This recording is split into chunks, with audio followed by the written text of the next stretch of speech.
Hello મિત્રો, જય શ્રી કૃષ્ણ. આપ સૌનું સ્વાગત કરું છું મારા ચેનલની અંદર. કેનેડાની અંદર પીઆર લેવું હવે એટલું બધું સરળ છે પણ અને નથી પણ. કેમ નથી એ સમજાવું. કારણ કે જે લોકો બી પાસ્ટમાં વિચારતા એ રીતે વિચારશો ને કે હું તો પહોંચી ગયો એટલે મને પીઆર મળશે, તો ઘણું બધું અઘરું થઈ જશે. પરંતુ પ્રોપર રિસર્ચ રિપોર્ટ, પ્રોપર માહિતી રાખશો તો તમને ઘણું બધું મદદગાર થશે. અને એ સાથે જ આજનો વિડીયો લઈને આવ્યો છું.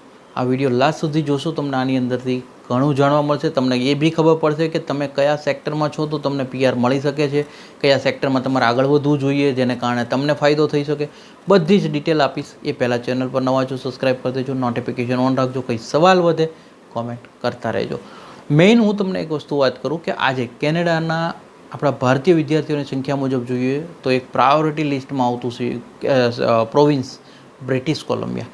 એમણે એક રિપોર્ટ રિલીઝ કર્યો છે, જ્યાં આગળ જો હું તમને વાત કરું તો skill worker streams percentage of nomination 35%. હું બધું કહીશ તમને, આ કઈ રીતે યુઝફુલ છે, કેમ સમજવાનું, કઈ રીતે એ બી કહું. પહેલાં આંકડાઓ જોઈ લઈએ.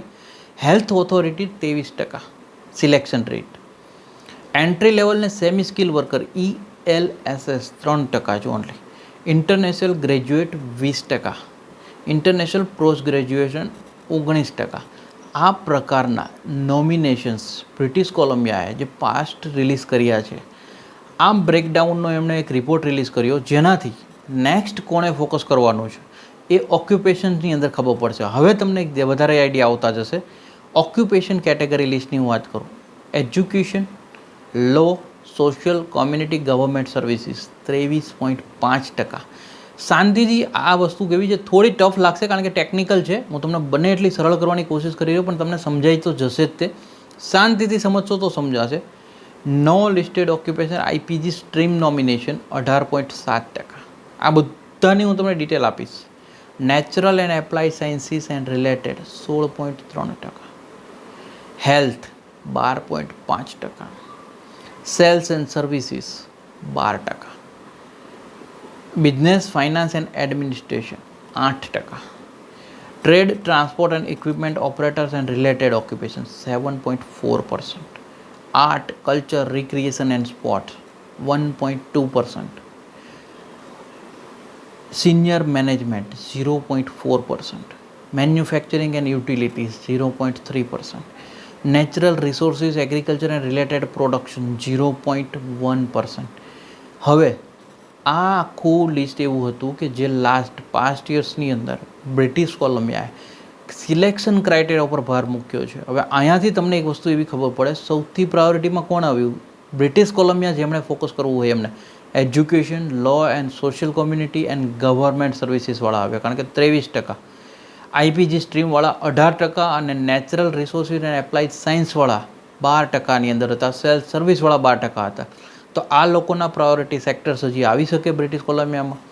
બીજી વસ્તુ, ડાઉન સેક્ટરો કે જેમણે ફોકસ ના કરવું જોઈએ તો કે મેન્યુફેક્ચરિંગ, યુટિલિટી, કારણ કે 0.3, નેચરલ રિસોર્સિસવાળા 0.1, senior manager 0.4, art, culture, recreation, sport 1.2% ખાલી. તો આ લોકોએ બીજી પ્રાયોરિટી રાખવામાં વધારે હોઈ શકે.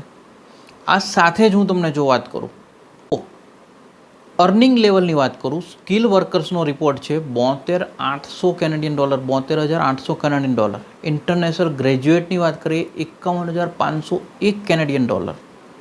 એન્ટ્રી લેવલ ને સેમી સ્કિલ વર્કરની વાત કરીએ 39,520 કેનેડિયન ડોલર. હેલ્થ ઓથોરિટીની વાત કરીએ 56,962 કેનેડિયન ડોલર. કઈ કન્ટ્રીઓ આની અંદર ફોકસેબલ હોય છે? ઇન્ડિયા, ચાઇના, ફિલિપાઇન્સીસ, ઈરાન અને નાઇજીરિયા. ઓનલી બધી કન્ટ્રીઓમાંથી આ લોકોને ખાલી મોકો મળ્યો છે.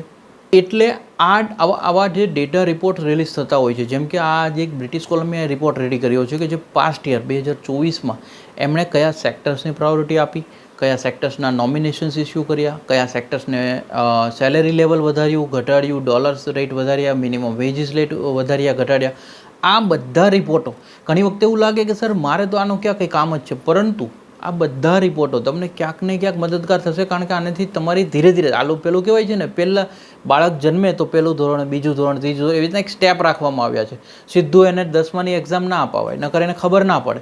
પરંતુ પહેલાં ધોરણમાં કદાચ જો એ જોતું હશે તો એને ટફ લાગે કે એકડો કેમ ઘૂંટવો, પરંતુ ધીરે ધીરે ધીરે જેમ આગળ જાઓ ને એમ ખબર પડે. એવી જ રીતના જ્યારે પીઆર લેવું હોય ને તો પીઆરને રિગાર્ડિંગ ઝીણી ઝીણી જેટલી બી માહિતી હશે ને એ તમારી પાસે હશે ને તો તમને મદદગાર થશે. અને આ બધી માહિતી લઈને તમે જેમ બોર્ડની એક્ઝામ ક્લિયર કરતા હો ને એવી જ રીતે તમારે એકવાર પીઆર લઈ લેવાનું છે. જ્યારે પીઆર લઈ લો ને પછી મેમરી આખી બધી ડિલીટ કરી નાખજો, કોઈ વાંધો નથી. કારણ કે પીઆર લેશો, સેટલ થશો, તમારા મા બાપ ઘણા ખુશ થઈ જશે, જેમની બહુ જ આશા છે. તો અમે અમારી તો કોશિશ કરીએ છીએ કે એક મદદગાર થઈ શકીએ. જો તમને કોશિશ સારી લાગી હોય લાઇક કરજો, શેર કરી દેજો અને મેક્સિમમ લોકો સાથે વિડીયો શેર કરજો અને એજ્યુકેશનને સપોર્ટ કરજો. Thank you so much. જય હિન્દ, જય ભારત.